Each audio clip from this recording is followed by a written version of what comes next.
I'll go into the next segment, which is really more for people who are not yet familiar with the mentoring club. I know I've been preaching this to our volunteers, our mentors, our mentees, and as well. So please bear with me for the next 5-7 minutes to go through this.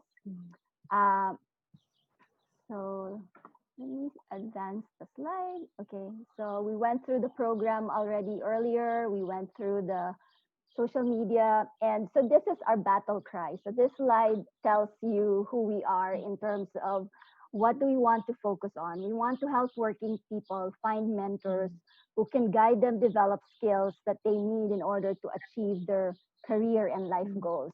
And so at the bottom, you'll see, you know, the dream is as the mentees become leaders themselves, our dream is for them to also become mentors to others. And that's how we would like to get the cycle going for everybody who has been a part of the mentoring club. And so the question that comes up is, so who am I? Why am I doing this? So in a nutshell, I would describe myself, you know, based on regular reflection that first and foremost, I strive to be a good human being. And secondly, I am a creative problem solver. So I've discovered that that's one of my strengths. There's always a solution to a problem.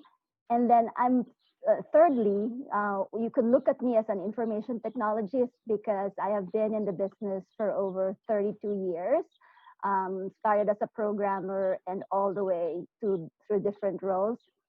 And I would lump the next description into 3 areas. I see myself as a caring employee, as a responsible entrepreneur, and at the same time, it evolved to becoming a loving philanthropist. And as you can see also, since I'm sharing my video and I'm sharing my photo, I'm also an immigrant. I came here to the US in 2002 to do the work that I did in consulting. So that's me. Why am I doing this?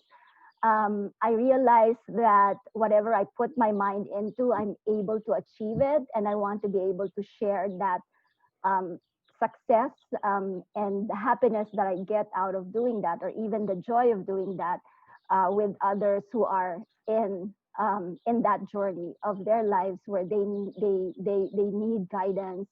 And I want to be able to help people connect with mentors, and also for mentors to give them the opportunity to extend their generosity to other people. So as far as the starting point of the mentoring club, the structure is that we believe that mentoring does not occur by happenstance. So it's a very deliberate way of identifying skilled people and matching them with less experienced, less skilled people with a mutually agreed goal of what they want to achieve, what the mentees want to achieve, and what are the skills that are needed in order to achieve those goals. So I'm showing you books here of Margot Murray. She created this book based on several years, decades of experience and research. And she has become my mentor for the mentoring club. And this is the structure that we're following.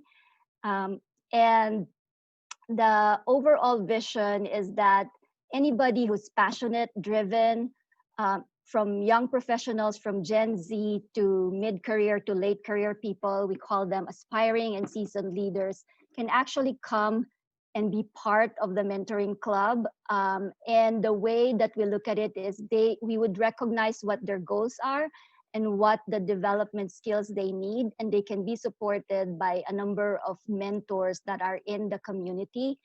And these are representative photos, right? So they are not exactly the mentors and the mentees in the mentoring club, but this is the vision, that each person can work with a mentor and they can have as many mentors as they can manage the relationship in order to develop a particular skill, again, focusing on achieving a certain goal. So that's the structure.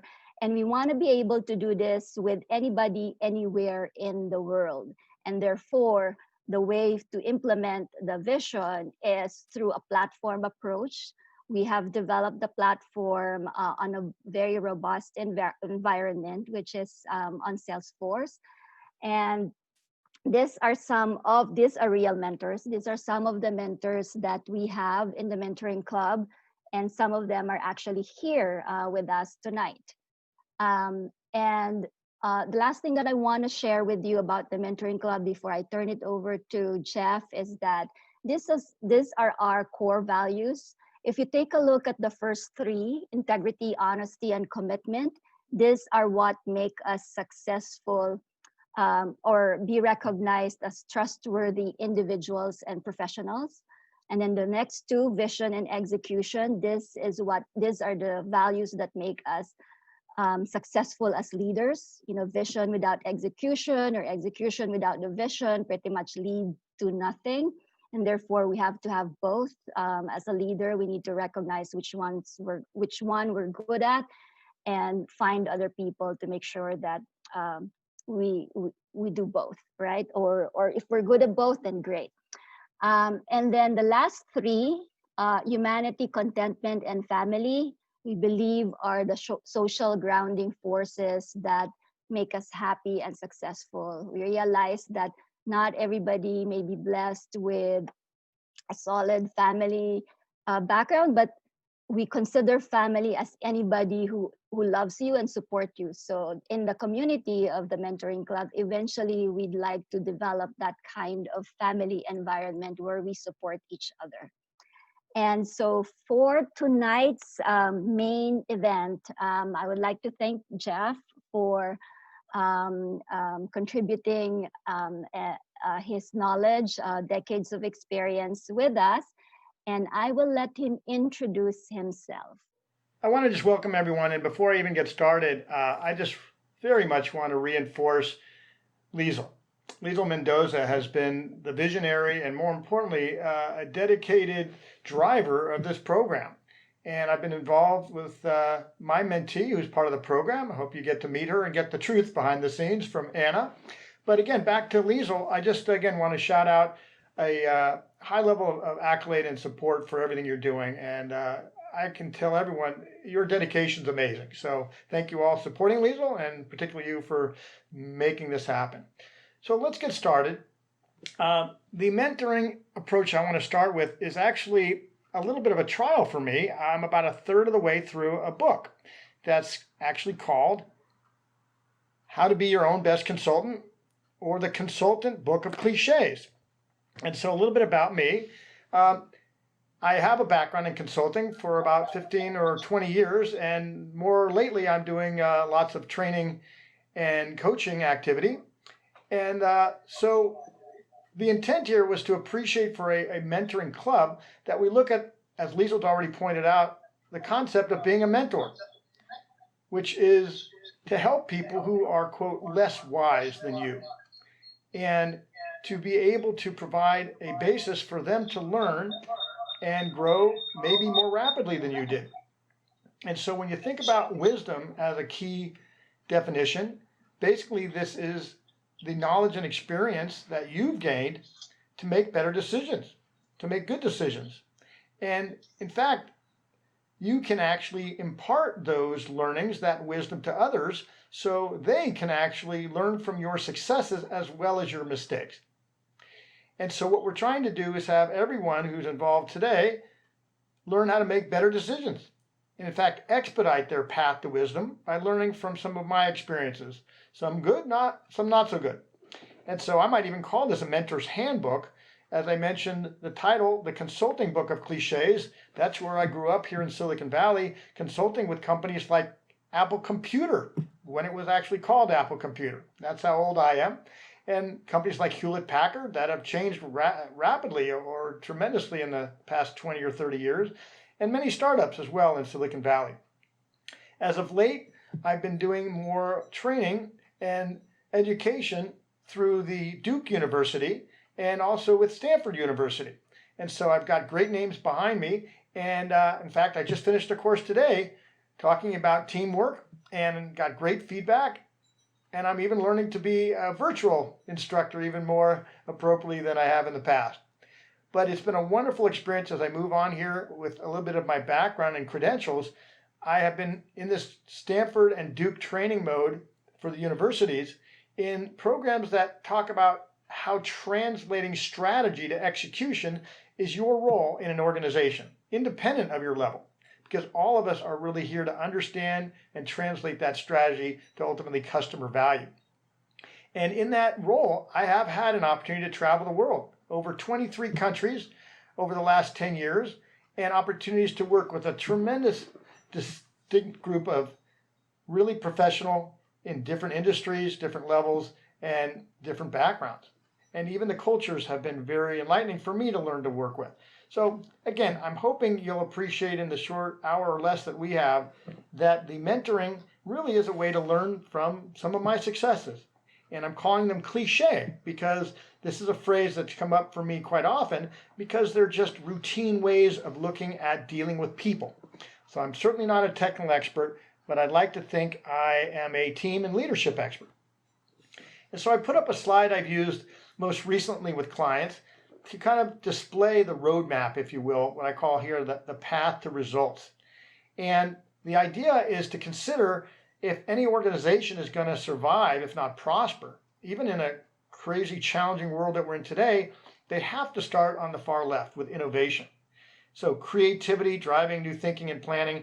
And I'll move quickly here, but as you move through innovation, it ultimately feeds a strategic intent, a direction, as it says, to move from your current state to a future state. That has to translate to project or program work, which becomes tasks and milestones for people to complete. And that's really then where it gets down to you and the individual at the team level. People are still the common denominator to get work done. So we need teams, we need people to achieve that project, to achieve that strategy, to serve that innovation. And ultimately, this feeds the execution requirements. And it's going to be one of the very first cliches we're going to look at, execution. And you can see the term make and meet commitments. It sounds simple, but this is ultimately what it comes down to. If we've driven the appropriate innovation down to the appropriate projects and teams, then all we have to do is execute. Yeah, sounds simple. And that's where we serve the customer value. The execution will provide results, hopefully exactly what the customer is looking for, which will drive more growth and revenue and allow us to innovate and continue this path. Now, I'm going to invite you as we go through this to be involved. So as I put up a slide talking about joining in, I hope you have some familiarity with Zoom. And if not, we'll take some time to try to work it out. And there's an annotation tool. And hopefully you can find that by looking on your screen in terms of the annotation choice and picking, that's T for text, so you can actually type on slides or engage.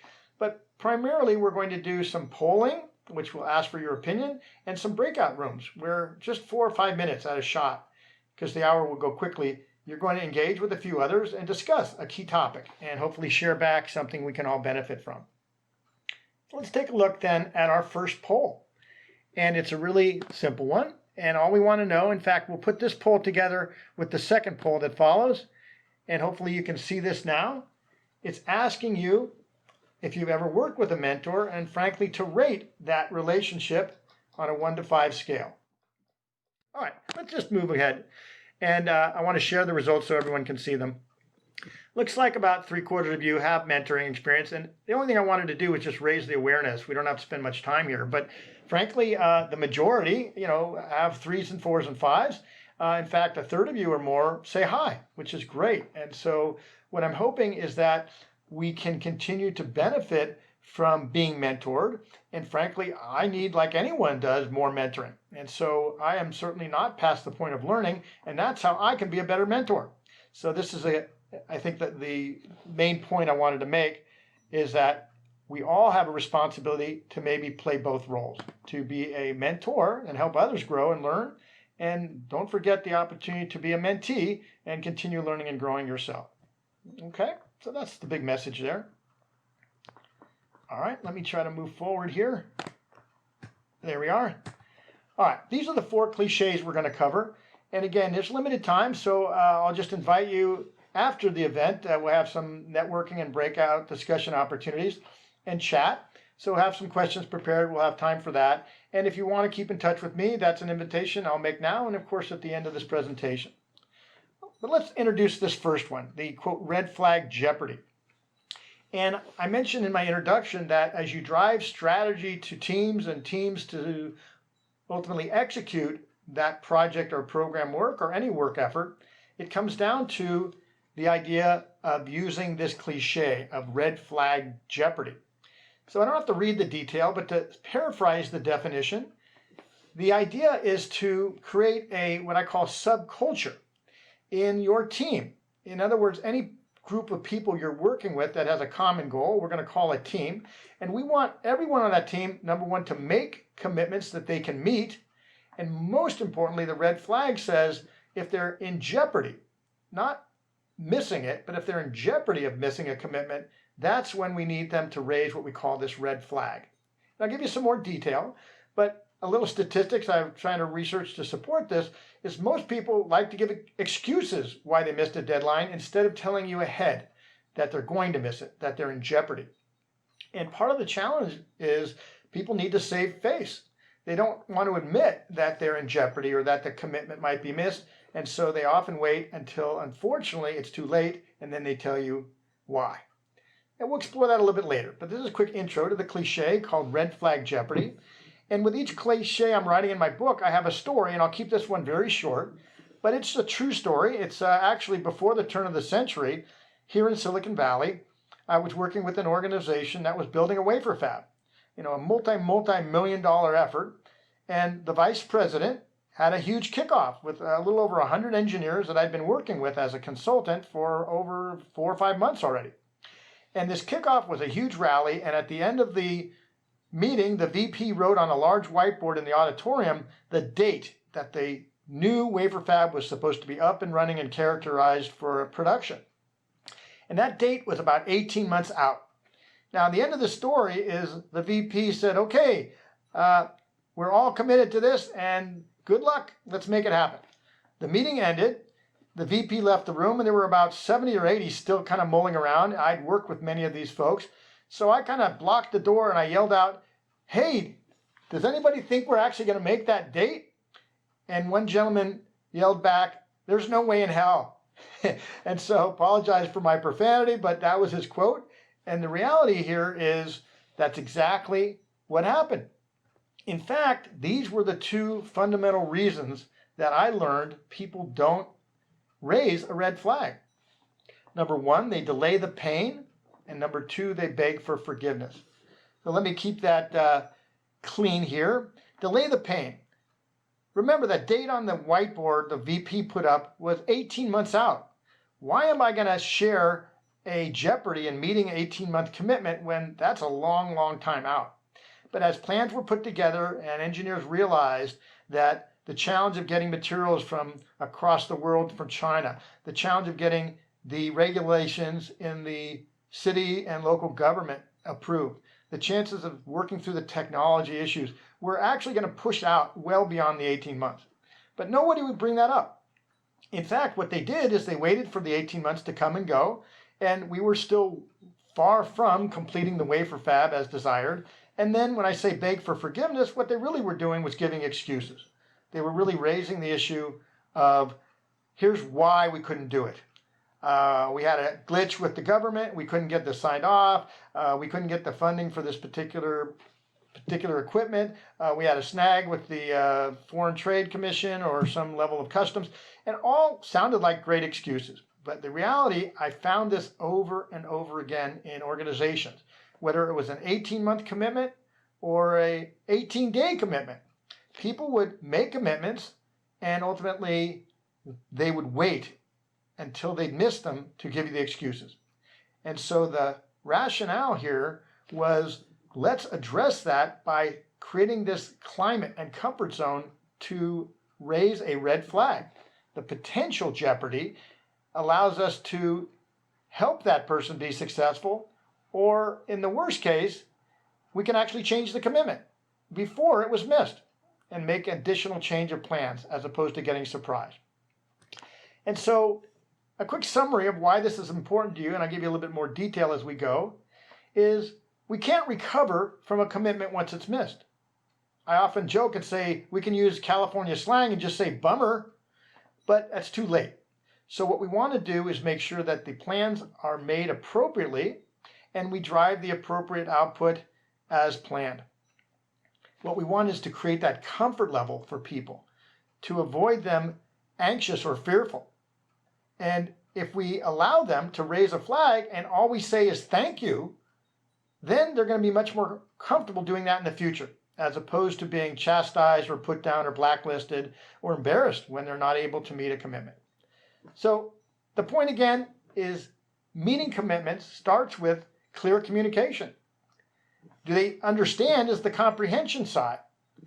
And then we have to drive the compliance part of the equation. Hold them accountable to their commitments, not to our commitments, but to their own. And that's why consequences are not necessarily negative. Consequences can be both positive and negative. So when they're meeting commitments, we want to reinforce that, recognize that behavior, bring that back to the team and share why it was so important. When they're not, we need to talk to that individual on a one-on-one basis and find out why aren't they raising a red flag? How can we help them early to identify that there's a jeopardy? And so I want us to go into a breakout. And again, we're going to move quickly here. We're going to ask you to discuss, just with 4 or 5 others, what are some of the reasons you've heard? And I want your best reasons. Come up with a list of reasons why you have heard people are missing commitments. And so the ultimate output will be having one of you share the best. I'll repeat, the best, quote, reason for a missed commitment is what I want us to come back with in just about 4 minutes. So it's going to be quick. Do get a chance just to say hello to everyone you're in breakout, and we'll try to make this fun and engaging.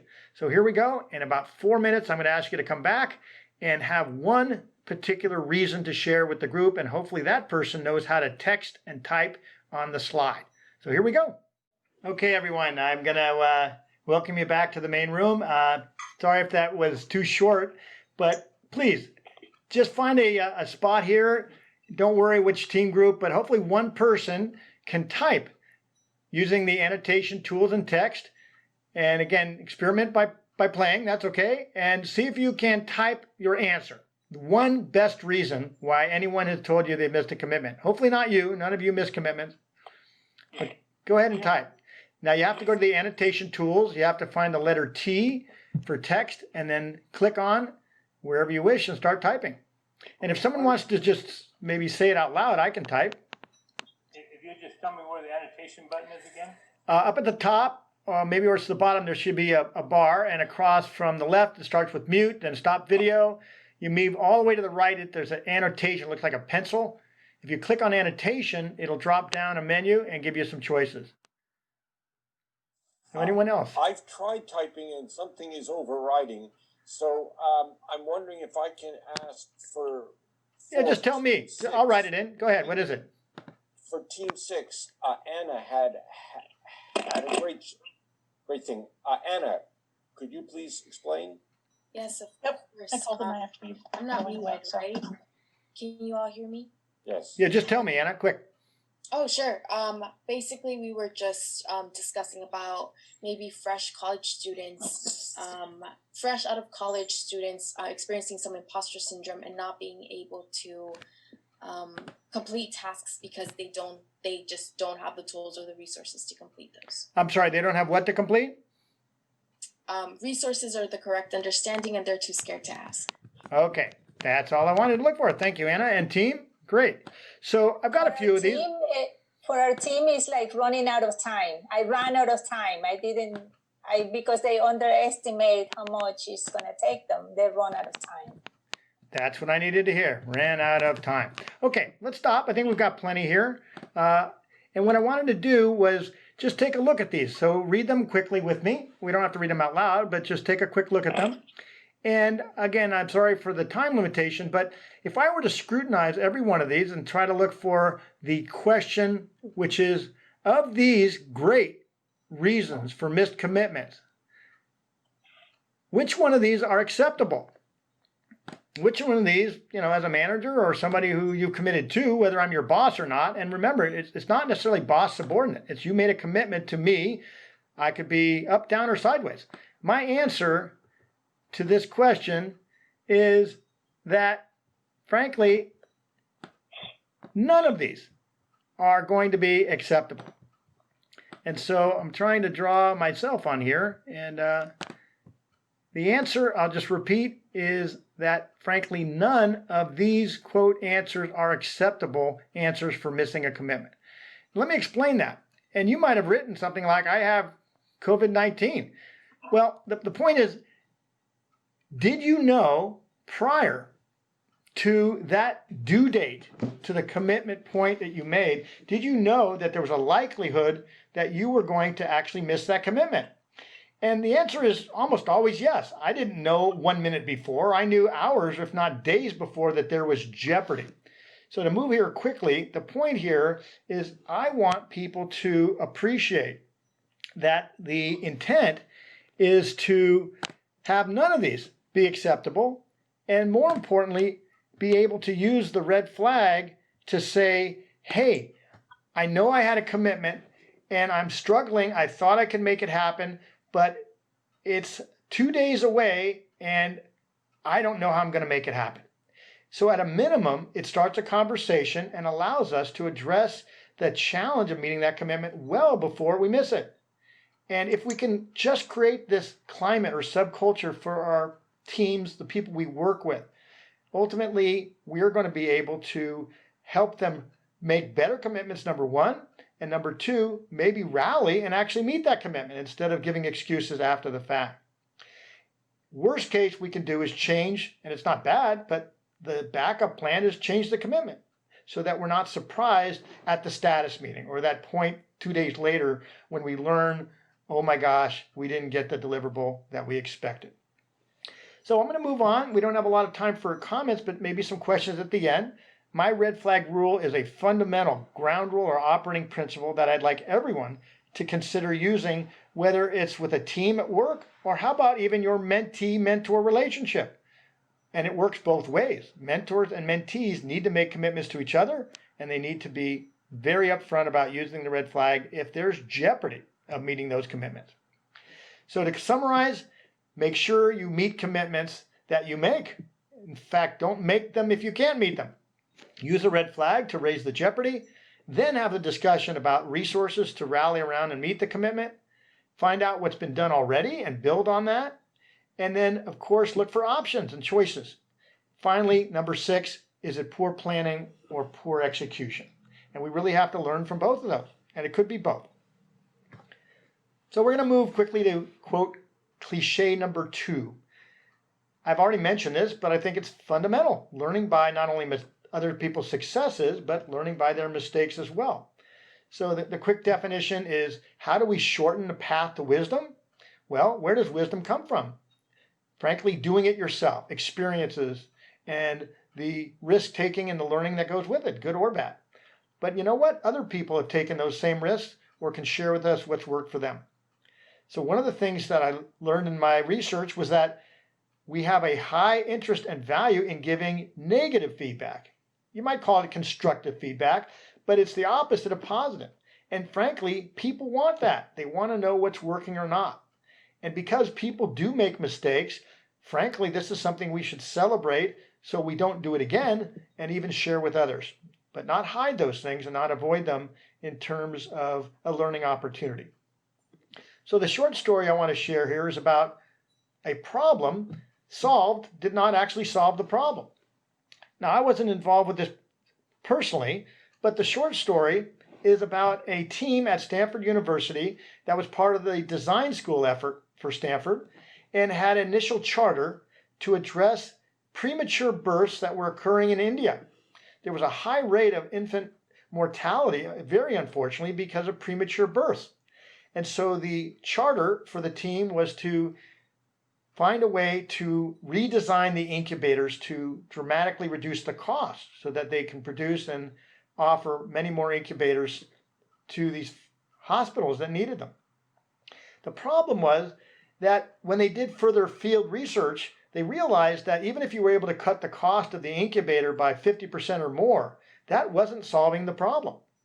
So the mistake would be to put all the time and effort from an engineering design standpoint as opposed to the real root cause. So reframing is a key part of learning and making improvements in terms of your execution.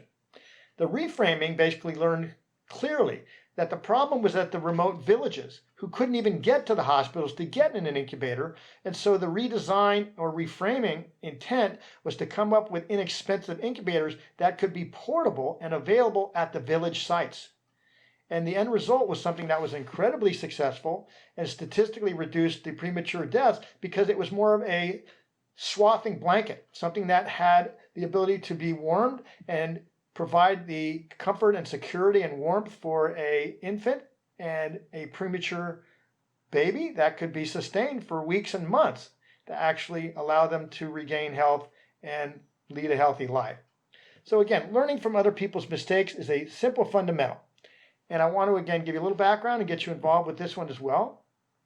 My point, why is it important to you? It's less painful. Why do you have to go through the same challenge that someone else did? And framing and reframing as a vehicle to really do the research to assure the right problem is being addressed as opposed to jumping and running into fixing something where you truly don't understand what's broken. And remember, we can learn from history and from others by taking a historic view, by looking at what worked or didn't, and avoiding those traps, avoiding those mishaps, and preventing that challenge for ourselves. And so what we want to be able to do is address simple things that, frankly, are, maybe we call them mistakes or learning opportunities. Now, this is a poll I want to do very quickly, and it is just an individual poll. And so let's see if I can find this quickly.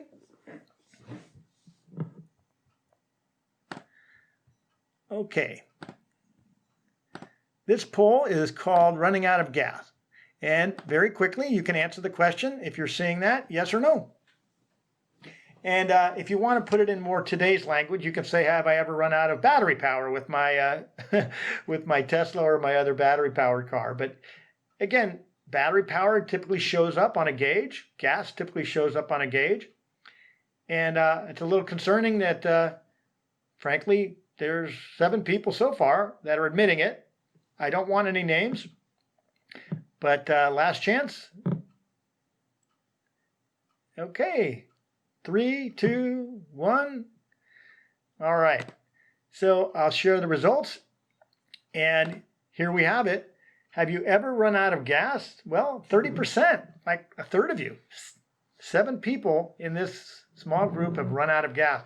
Now, I have to challenge you, and we could have a longer discussion if we had the time, but the real question is, was there a gauge in your automobile that showed you either how much petrol or gasoline was left, or frankly, how much battery power, if you want to use that example?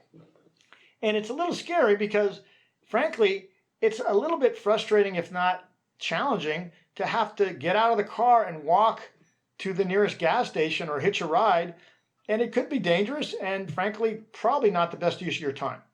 So without going into great depth, the question again of running out of gas comes down to how are we making good decisions in terms of using data like a simple gauge in your car. And frankly, that's why it's there.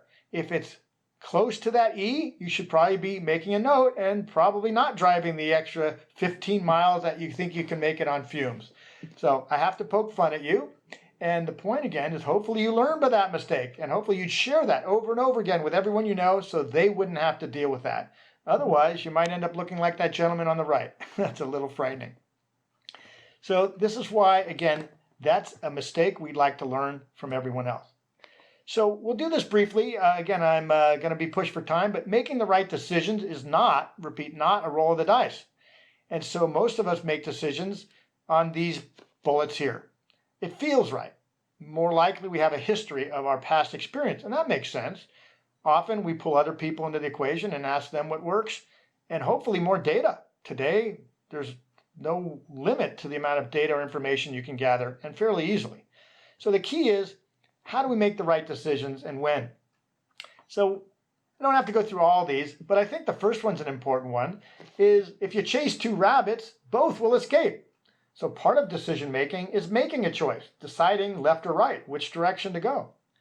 And so some of the others you'll see here, you can read about not being indecisive, about being willing to take the risk and move forward. And that's General Patton, the most important quality of a leader, making a decision. And Pliny the Elder, many of you have heard, the only certainty is uncertainty. And this is our key, is to appreciate in our world today, sometimes we can't be completely predicting the outcome. So we have to take the risk and move forward. So I'm going to skip the breakout session just for time here, but I'm going to ask everyone to think for a moment about the first and the last step in decision making. If we had more time, I think it would be a very healthy discussion, but I want to make sure we cover some other topics. So just think for a moment. I'm going to share a model, but what might be the very first step in any decision-making process, generically speaking? And what might be the last step? And of course, there are many steps in between. But I want to emphasize at least the bookends, if I can use that term. So think about it, just another 10 seconds. And again, unfortunately, we can't have much discussion, but hopefully you've made a choice, the first step and the last. So let me put up a model I found and I use in a lot of my coursework around the world.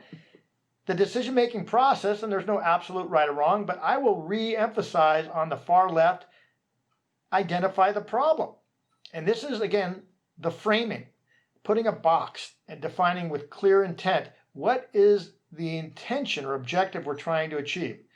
It doesn't have to infer that it's broken or negative. It might be a positive, enhance or improve something. But we clearly need to define a problem. And often this has some quantification that, I'll use the term, has a baseline. So we can measure against that as we actually change or improve. Now, hopefully you all had that one. And that's critical. And you can see some of the other, if you will, steps in the process. But I do want to emphasize the last one. And some people might argue it's outside of the formal process. But I want you to put it inside. On the very far right, the term evaluate is what we should have at the end of any decision-making process, because right before that, we have to act. We have to make sure that we're actually generating some movement, some tasks, some deliverables, and then we have to test and evaluate whether they're working. And that may be an ongoing track and manage process. But ultimately, if we've identified the problem and we can quantify it, then we can act and begin to measure and evaluate progress on a path to results and desired outcome. And at the end, you want to say, what does the finish line look like? And if you don't have a finish line, you just keep running in a race, and that gets very tiresome. So know what the measure of completeness or doneness is, cross that line, celebrate, and then ramp up to another problem or move on to another team effort. So again, wanted to be very brief about that, but think about a decision-making process and something you can bring back as a formal mechanism to at least assure clear definition and, of course, a vehicle to track and manage and evaluate for result. All right, we've got two more, and we got about 15 or 20 minutes, so I'm moving quickly. The got a minute cliche, I think, is very important. For me, if you can get 60 seconds, you can probably get another 4 minutes. And I'm not talking about a half an hour, but I'm talking about 3 or 4 or 5 minutes to engage, particularly with people who are very busy. And so we can see some notes here under the statistics that people want the collaboration. They want to connect in the workplace, and they want to know what you're thinking, and they want to have a chance to share. But I know when I've worked with more senior management, they sometimes tell me they don't have the time. And I often offer to teams, if their sponsor says to them, I don't have any time for status or updates, only connect with me if there's an emergency, I tell them to say no. I ask them to work with their sponsor or the other senior manager to explore how can they add value? How can they make sure that that person will give them not only 1 minute, but even 5? And so my short story that goes with this is that I actually had to get to a senior vice president who was a key client of mine who kept putting me off. And of course, he happened to be a very busy individual. But what I did was work with the admin, who I built a relationship with, to find out when I might sneak in. They told me if I could get in before 7 in the morning, I might be able to see that senior vice president just for a few minutes. And I didn't have any urgency, but I wanted to do an update on the status and not wait for weeks to go by. And so I showed up before 7 o'clock the next morning. And when the senior VP came in a few minutes after 7, I asked if I could sneak in for just a few minutes. Unfortunately, he was very pressured at the time to get on a phone call on the East Coast and couldn't meet. Well, I was very disappointed. I don't like getting up early, and frankly, it was a waste of my time. But the tenacity made me go back the next day. And at 6:45, I was sitting in the same chair outside of his office. And when he came in, I said, "Good morning. Is there any chance I can get just 5 minutes?" And this time he said, "Yes, come on in." Now, end of the short story. After 5 minutes, I actually had gotten what I needed. A quick exchange. I made it valuable and interesting. It wasn't something he could read in email, but I gave him a view of the organization that he typically didn't see 2 or 3 levels down. So it was intriguing and valuable and interesting. So the test for me after 5 minutes was what happened next. I said, "Look, all I'd like to do is come in every week or so and just grab you for 5 minutes. Hopefully this time will work." And he said to me at about 6 minutes past the hour of 7 o'clock, No, hang on, I've got some more time. I want to learn more." I actually spent a total of about 20 minutes before I knew it was time to leave. My sum up, get the first 5 minutes with some value transfer, earn the next 15. And if you're giving value before you're getting value, there's more likelihood you'll get that minute. Typically, when people say they don't have time, what they're really saying is you're not a priority. We all have time. We all have the ability to manage that time, but unfortunately, we don't always get it because, frankly, we're going to spend it somewhere else. So this is where I'm encouraging you to prevent surprises by getting those 5 minutes, checking in and validating. Build the working relationship by assuring information is flowing both in and out. And again, using those short, quick hits. They can read the status report or the dashboard. You can send them an email. They may not even read it, but it's those 5 minutes that will give you 10 or 15 that hopefully will assure the alignment. And so let's ask this question, which I think is a good one, to introduce the next poll. Would you like to have a surprise birthday on your very next birthday? And so let's take a quick look and we'll get a poll on this. And think about it. No matter how old you are now, we don't need to know your age. We just need to know on your very next birthday, would you like to make that a surprise birthday?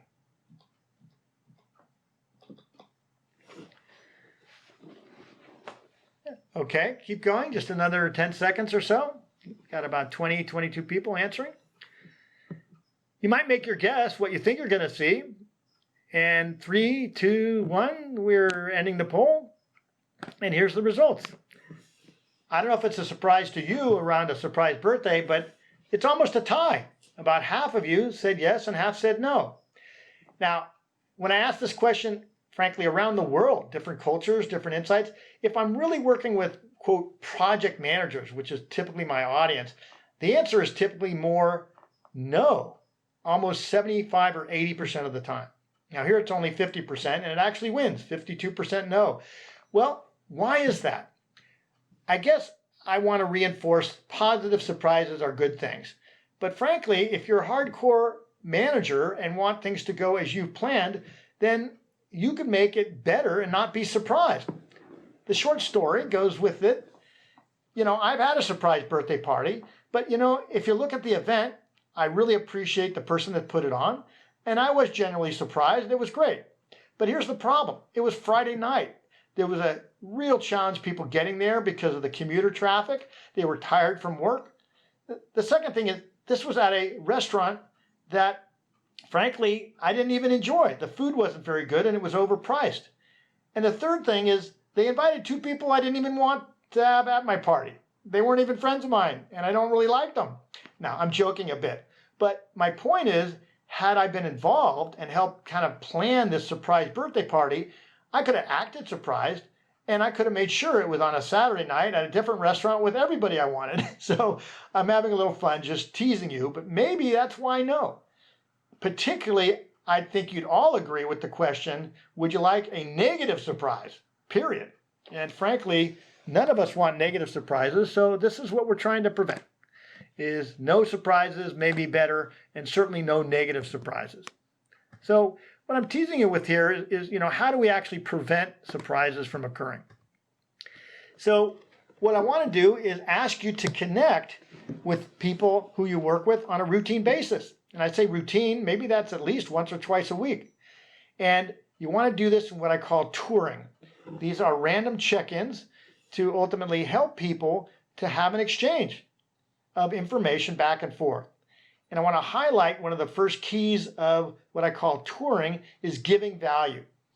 So that when you are visiting with them to get information, the first thing you do is give information. And it doesn't all have to be work-related. It could be something that's of personal interest to them, or again, something around what's going on in the team or the organization. But ultimately, when it's value add, and then you seek value back, they're not going to see this, repeat, not going to see this as micromanaged, but they're going to see this as a good connection. And this actually comes from the acronym you may all be familiar with years ago, MBWA.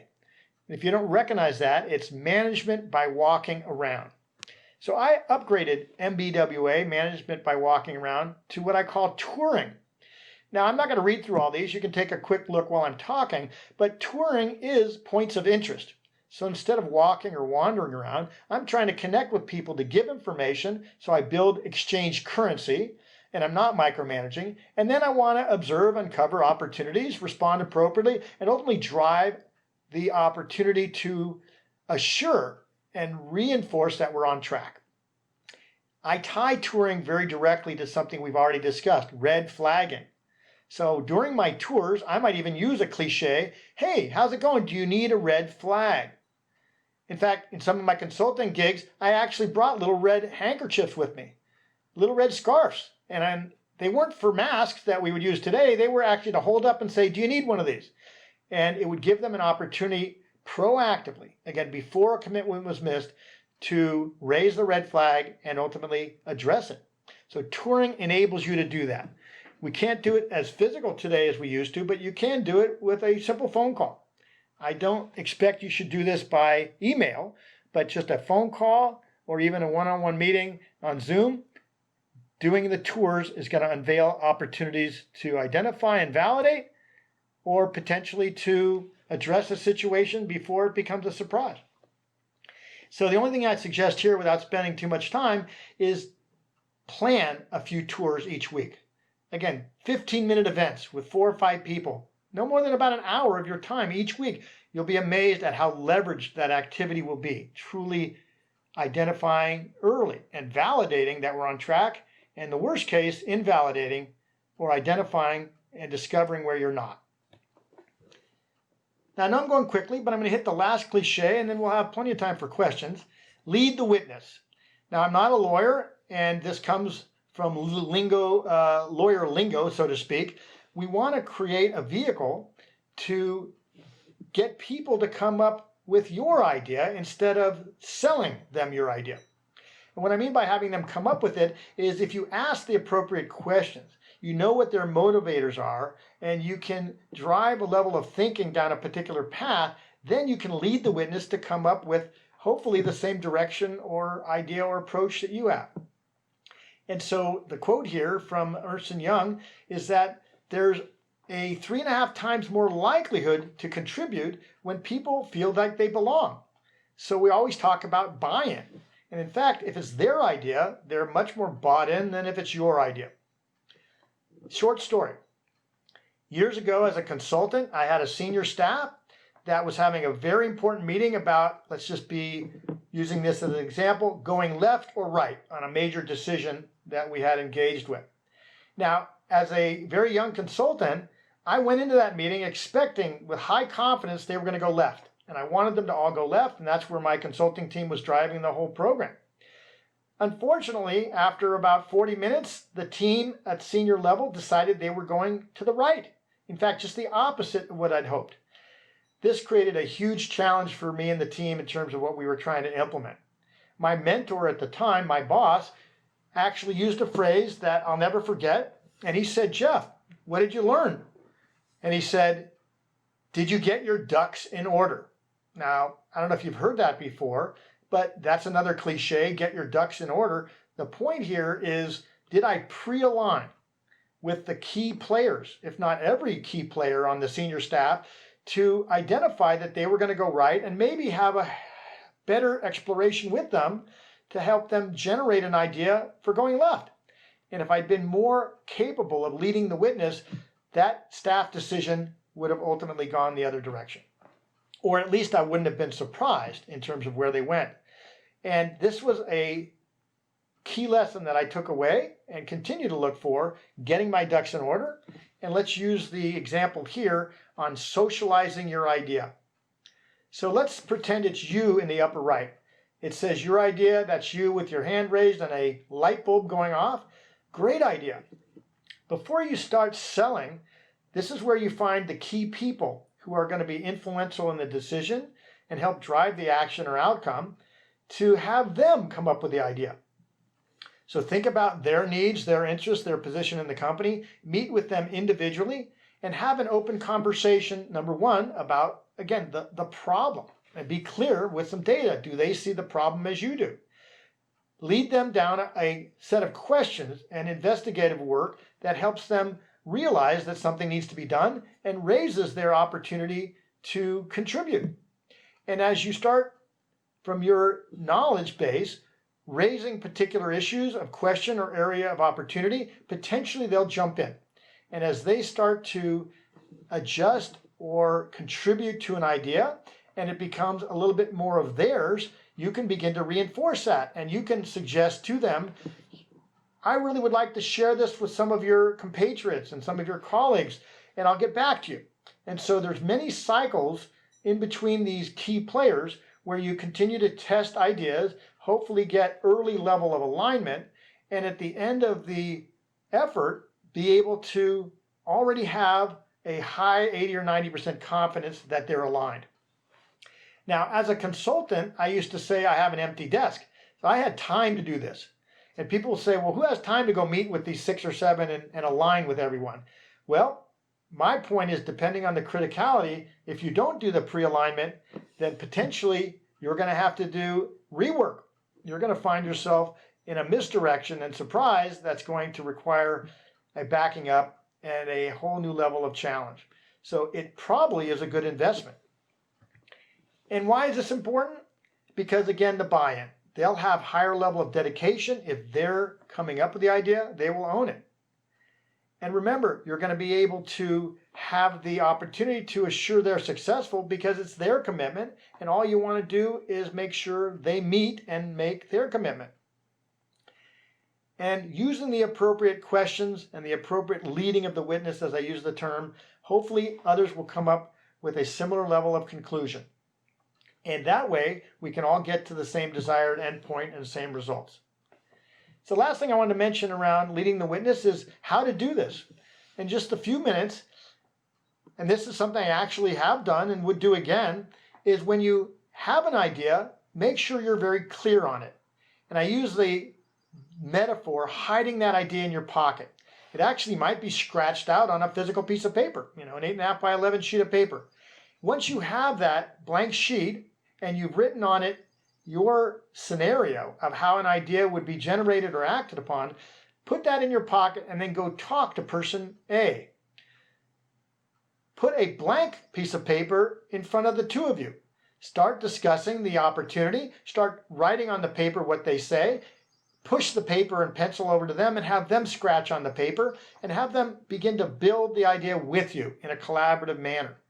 When you build it together, you can continue to make notes and scratches. But the minute they pick up the pencil or they add to the blank sheet of paper between you, you've suddenly built a level of possible commitment. And then as you wrap up, maybe just a 20 or 30-minute meeting, you can ask them, how does this sound? If we went in this direction with what you've drawn on the paper and where you see the opportunities and the actions, would you support it? The key to this is that was person A. You take that new piece of paper that you've both scratched on between you, you fold it up and put that new piece of paper in your pocket, and now you go to person B. And you do the very same thing with person B with a blank sheet of paper between you. but you have a better story in your pocket because you've already gotten person A initials on it. You already have better insight and knowledge, and you can now build with person B the same scenario. And as you do this with person C and D and E, you're continuing to upgrade, if you will, that blank piece of paper to a better view. And hopefully as you circle back and forth, you'll end up with ultimately the alignment of all those key players. The last thing I want to mention here is that you may have to triangulate. So when you start working through the network and the connection with people, if you're having a challenge with person A, maybe you can go to person B or C or D who already has a good working relationship with A. So use that person as a catalyst. Learn from them how to approach person A. Go with that person in tandem and meet with person A and address the idea together. Remember, the ultimate goal is alignment and avoiding surprises. And so whether we do it through triangulation or pre-selling or, if you will, socializing your idea, the end point remains. How do we assure that we can avoid a surprise and align the key players with some common goal and action to get there? So we're just about at the hour here, and I'm going to wrap up by asking and offering the opportunity to continue to mentor and to be menteed. And so what I'd like is feedback from you. You can capture, if you wish, my simple email. Yes, I'm still with AOL. My company used to be called Link a long time ago. linkjc@AOL is me. And I really am after continuous improvement, particularly on this presentation and frankly anything else you've heard. So plus says what's worked that I should keep doing. Delta, what should I do differently? Not negative, which is okay, but in other words, what should be changed? What's the delta? And if you'd like more support from me, I'm glad to stay connected. Those could be one-to-one conversations we can do through email. Today, I'm probably not going to meet with you face-to-face, but certainly Zoom is available to everyone. And then my ultimate goal is to continue to bring these, if you will, mentoring wisdoms to individuals, to teams, and ultimately to support the organization. So if you'd like to, I'm quite interested in welcoming any connection on LinkedIn. And I'd ultimately like to continue to stay connected with everyone. So my last poll is, are you interested in more of these consulting cliches? And if so, how can I help you with that? So let me finish up.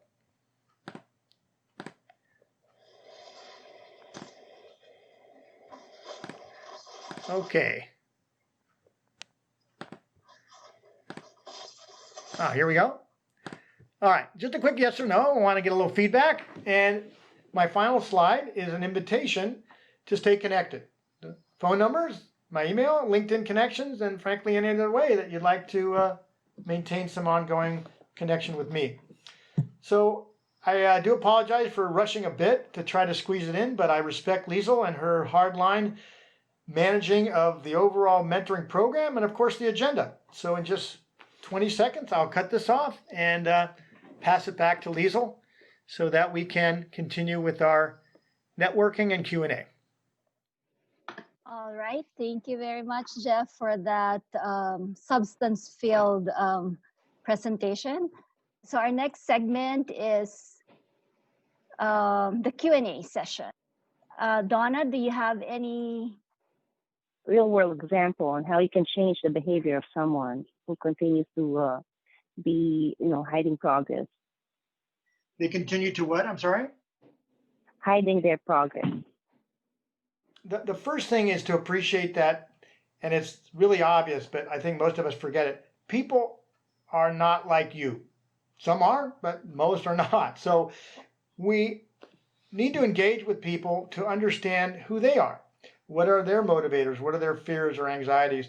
And frankly, we often make assumptions and we think what motivates us is going to motivate them. So if somebody's hiding or not contributing or for some reason they're not engaging as we'd like, we need to be very open with them in a very genuine and authentic manner to find out why. And so my first answer might be overly simple, which is set up a condition where you can have that open conversation and it needs to be very comfortable, and then ask the question. And it might be as simple as, how can I help you get motivated? I'm very interested to get more involvement with you for the team or to get additional engagement or support, and then stop talking. And this is actually one of the most simple suggestions I continue to reference. Ask an open-ended question like, how can I get you more engaged with the team? And then stop talking and wait 5 seconds. 5 seconds is a lifetime. It's really uncomfortable for most people, and they will likely fill that void. And so look at them openly, even use hand gestures, whether it's visual or virtual, and wait. If they don't come up with anything, maybe offer one thing and then wait again. And give them some rationale, why it's important. What are the consequences, positive or negative, based on their behavior? How is that impacting the team? How is that impacting their personal brand or their image in the organization? How does that impact the ability for the team to actually succeed in terms of deliverables and outcomes for the customer? So you have to find a trigger that's going to get them to share what the driver is. And to summarize, typically it's going to be something that will motivate them positively, that they're excited or passionate about, hard to find. Or it might be removing a negative. Removing a negative is a positive. So maybe there's a fear factor or something else. All right, I'll stop with that. So is there anybody who wants to follow up by actually asking Jeff a question?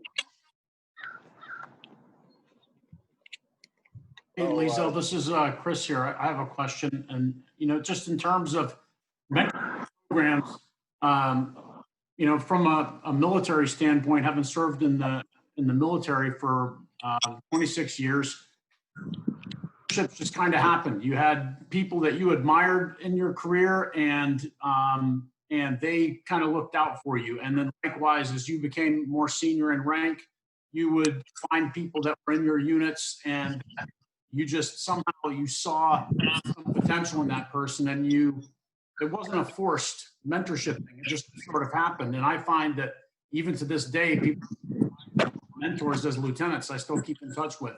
I still look at them in terms of life decisions and other things as really good sounding boards. And so is there a big difference between assigned mentors and holding people to task, or these mentorship relationships that are really a lot more in some ways a lot deeper? Because I never said, hey, you're my mentor, let's shake on this. It just happened. Well, a quick response, and thank you for sharing that, Christopher, is, do we have a right and the opportunity to select our own mentors? Hopefully we do. And again, it's how you would approach that person. And clearly, if it's someone that you already respect or look up to or aspire to be like, even a model, wow, that's a great way to pursue that level of relationship. But I might offer, even in the occasion where it's maybe dictated or it's some other matching they do in organizations, you can still learn from the person.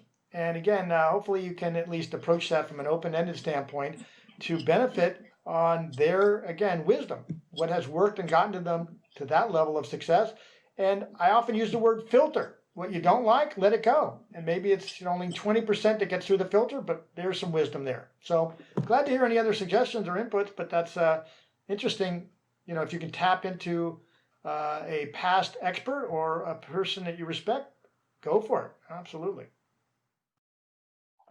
Jeff, I got a question. I'm currently in a manager role, and I've done managing for a while. I have seen it happen that team members, they feel a need to be a team player, and this social urge to be a team player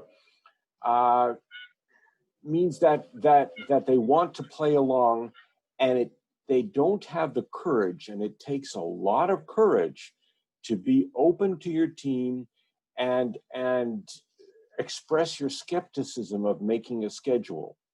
And I'm just wondering, given the courage that it takes to not be a team player and play along, what are your thoughts about setting an environment? Or I'm not looking for advice as a manager, but there are people on this call who are not managers what advice would you give them to give them the courage to speak up and not be a team player?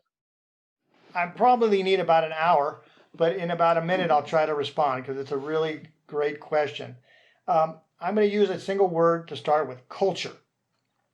The fundamental key here, and I think the more you read or study about culture, is how critical it is to strategic execution. Any organization is going to rely on the culture. And the reason I'm using that as a term is that's the behavior that we've established from the top that permeates the organization in terms of comfort or discomfort in speaking up, in openly sharing, in taking risk, in challenging the status quo.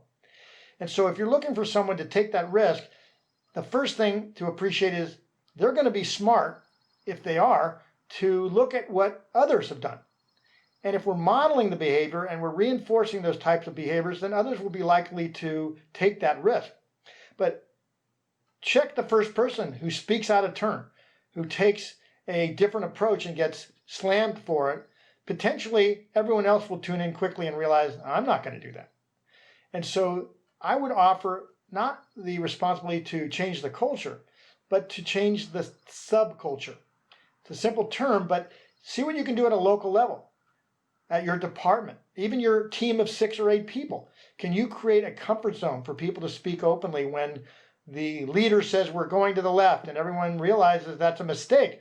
If we don't speak up, we're going to find ourselves in a very precarious position. So I want you to consider your own role and responsibility to test the culture and more either insulate yourself from a bad culture, quote bad, and try to create the appropriate one for you and your teammates, the ones who have to engage. And to wrap up, it all goes back to the match at the hiring process. Companies want employees that fit the organization. And when we say fit, we're really talking about core values and the appropriate cultural match. And if we're fooling an employee by telling them we're all about open, risk-taking, trying new things and being innovative, but we get slammed the first time we go off tangent, they're going to learn quickly, and most talented employees vote with their feet. They'll go somewhere else. So this is, again, setting the right tempo, reinforcing and modeling that, and then testing it and reinforcing it in real time. Difficult question, and that's a really challenging process. So long answer, I hope that helped. And with that, thank you. Thank you for all the questions. And so the other part of the sharing segment is session takeaways. Mo, would you like to mention any takeaways from the chat, or anybody would like to share their takeaways? Sure. Does anybody want to share some first? I took a few notes. Go for it, Mo. Okay. So first of all, you want to raise a flag when a deadline is in jeopardy, not wait until it's too late. Jeff says that excuses, there are none that are acceptable. And then he offered the 4 C's for meeting commitments, and one of those was fostering communications. Learning by others' mistakes rather than waiting to make your own. And he talked about framing the problem. Actually, I don't remember what that was with regard to. And I like if you chase 2 rabbits, both will escape. He also gave an idea called "Got a Minute," where you can get a minute from somebody, and then if you make that valuable, you can turn that into 5 minutes, and then build that into an ongoing communication with somebody who's important to deal with, especially if the communications are things that aren't ones that you can communicate with email. No one likes surprises, or at least a lot of people don't like surprises. And they talked about touring, which is a takeoff on the old MBWA, management by working around. And Jeff and I both have a legacy back at HP. I know where that one came from. And he talked about making ways to make something the other person's idea, to make it their idea. Thank you. And then I was looking at the chat and I saw a couple of comments from Sanjeev and Ali. So maybe let's give the 2 of you a few seconds or a minute to share anything, any of the takeaways. So Ali's gone. Is she? All Yeah, right. she had to step off. All right. Okay, Sanjeev then. You're putting me in a spot, eh? I saw your note. Yeah. No. I like the question from Bina, and I could clearly relate to it. These are things that we always do, you know. How do you first empower the team, and how do you then motivate them to reach that goal? And I've dealt with it in a couple of startups I work with, and I've always seen that the daily stand-ups really help, because even the guys who do not really come forward and say they have a problem, they listen to others. And then then there'll be these side channels that start in terms of communication. I'll tell somebody that I'm comfortable talking to that I have a problem, and then because of the culture, which is a very key point that Jeff talked about just now, because of the culture of helping each other out, and the whole, the combined focus of achieving the goal, because everybody owns the idea. I think it helps in really driving. It's like you are as fast as the slowest person in the team, but then if everybody else comes in and helps the guy cross that hurdle, you can achieve things any which ways. I think that is very powerful. I agree. Jeff, any last words from you before I go into the announcements? And then so 2 more segments, 5 minutes for announcement, and another 5 minutes where 2 of our mentors who are currently with us will share a few words of wisdom. Yeah, just very quickly, Liesl, and thank you for helping summarize the takeaways. My message to everyone listening is share your wisdom and support Liesl and the Mentoring Club. People out there will benefit from where you've been and where you're going, and you might learn and actually enjoy the process as I am. So just want to really reinforce the Mentoring Club and getting you all involved. Thank you, Liesl. Thank you. Thank you very much. I really appreciate all the support with all the practices and the back and forth. So thank you very much, Jeff. And of course, the team as well, right? So for our quick announcements, so the next session we're having on June 25. So our speaker is actually with us today, John Van Hetteren, who is an engineering director at Reaons, will talk to us about career options and considerations in Silicon Valley's high-tech industry. So who among us are not in high-tech here? So please go ahead and get into the Eventbrite if you're interested in joining us again as a community, or because of the topic, you're very welcome to come again and join us. I would really, really be happy to see you back.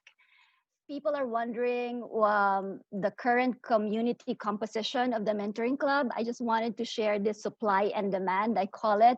The demand is from the mentees. So these are the skills development areas that we did a quick top 12 assessment.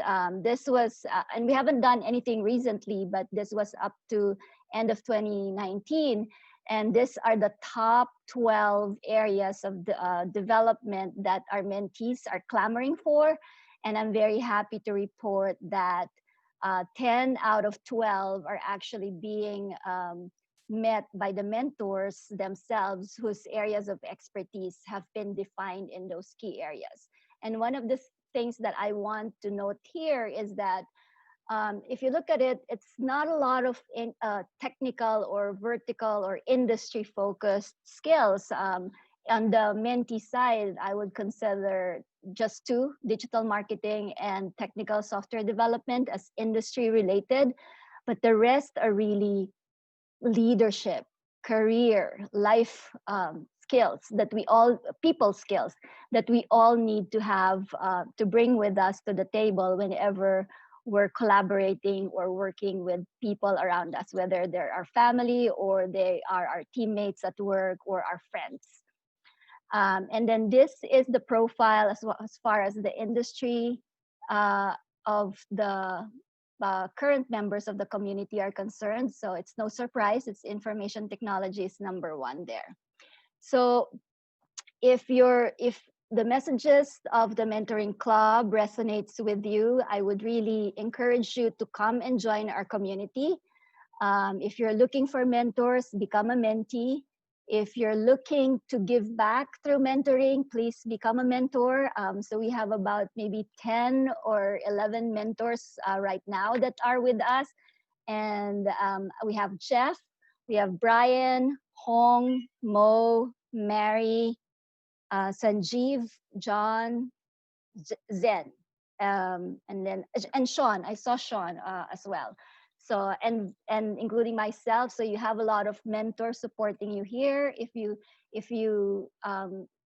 the messages that we have delivered so far resonate with you and you think we can help you, we'd be happy to help you. And another way to help us, the organization, is of course to donate. We have that donate button in the website. And then another way to help us is also to volunteer. So I've changed up the positions a little bit from last meeting because we have a couple of community managers that already volunteered to help us. So please watch out. We're setting up some groups on Facebook and LinkedIn. And that was actually from the last meeting. And then, so right now, my top need for volunteers is events and programs coordinators, because as you can see, we identified 2 projects. So we did a fundraising to support COVID-19 workers who were displaced because of the crisis.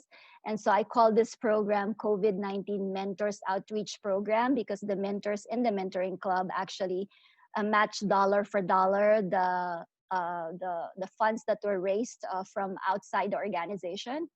And then we want to do a fundraising project as well. And 2 volunteers are actually working on this. And we're thinking of doing it sometime in September. So if you have some interest in volunteering with us, please email me. And a special thank you again for all of the people. I always say this when it comes to this section or this portion, it's like it takes a village. I'm very fortunate and I'm very grateful that a lot of people have been supporting me, and it's not like so support. These are like professional support. And I'm really, really very happy that we're attracting the right people and we're able to achieve the results that we have in terms of serving the community that we want to serve, particularly the mentees. I would like to ask 2 of the many mentors who are with us in this session. This is not a surprise. No surprises, right? So I requested ahead of time for Bryan and Mary to share a few words with us. It's their experience as mentors, whether it's within the mentoring club or in their careers, as well as any words of wisdom that you can impart to our community as we wrap up the night. May I call on Bryan? Sure. Thank you. First, I want to thank Jeff for the great presentation. I think we all got a lot of great nuggets out of the presentation, and it's a pleasure to be here tonight. I want to say that I think the reason why everyone should be a mentor is because I truly believe that our purpose in life is to be of service to others. And I think that to really have significance in life, it's to be able to not just become successful, but it's to be able to help other people become successful. And I firmly believe that when we leave this earth, it's what we leave for people is not nearly as important as what we leave in people. And I think one of the lessons that I've learned as a mentor and as a mentee is that we can all learn from everyone we meet if we just take the time to listen. And I think that if you're looking for a mentor, you should look for somebody that already has what you're trying to achieve, or somebody that at least has experiences in the areas that you're trying to become better in. Is that it? Thank you. Thank you for that. And Mary? Yes. I am excited to share why I wanted to be part of this club. I really wanted to give back for sure. And I met Lisa in a conference maybe 3 years ago, I think. Already. 2018, yeah. 2018, imagine. And it when I heard about her project, I got so excited. And I immediately raised my hand to be able to. So I was one of the first mentors in the platform. And when I am a professional woman, you know, also an immigrant who came from Venezuela 24 years ago, and I find myself developing a career as a professional woman here, I feel that I also want to give back. So I am echoing Bryan's idea of being able to give back and also share our journey. And this is one of the things that I feel the most motivated about doing, sharing stories, sharing a journey that can help somebody else. And one of the things that I, as a mentor, I could give as a comment is very important when you are looking for a mentor, that you think about what you want to get out of this relationship. What is at least one expectation that you have, so that you can bring an idea of what do you want to get, because that will help you identify what is the best match for you. And then also to be able to realize that it's a two-way. The mentor is providing time, is making themselves available, but also you bring your enthusiasm and your energy, and you also bring a desire to also meet halfway. So I think when I have mentees that are active and they're participating, they're engaged, they connect, they do what they say. Going back on your presentation, Jeff, then that motivates me as a mentor to be there and give my best. So it's a two-way street. And also it's a great opportunity to give back, but also to receive. So it's very reciprocal. I bring expertise like in women in leadership, career development, emotional intelligence. I'm also a career coach, and life coach. So I bring all those, we call them soft components, but at the same time, they are critical for success. So think about what do you want to get out of the relationship, and then do your best, put yourself there and be engaged, and you will get the most out of it. Thank you. Thank you, Mary. And with that, unless anybody else would like to say anything, I think we're right on the dot. It's 8:30. I would be happy to see you all back again and bring more people with you so that we can really build a strong, supportive, and collaborative community that is continually uplifting each other up. Thank you, Lisa. Thank you, Jeff. Good session. Thank you very much. Thank you, Jeff. Thank you, everybody. Good night. Thank you. Good night. All right. Bye-bye. Thank you, Lisa. Good night. Bye.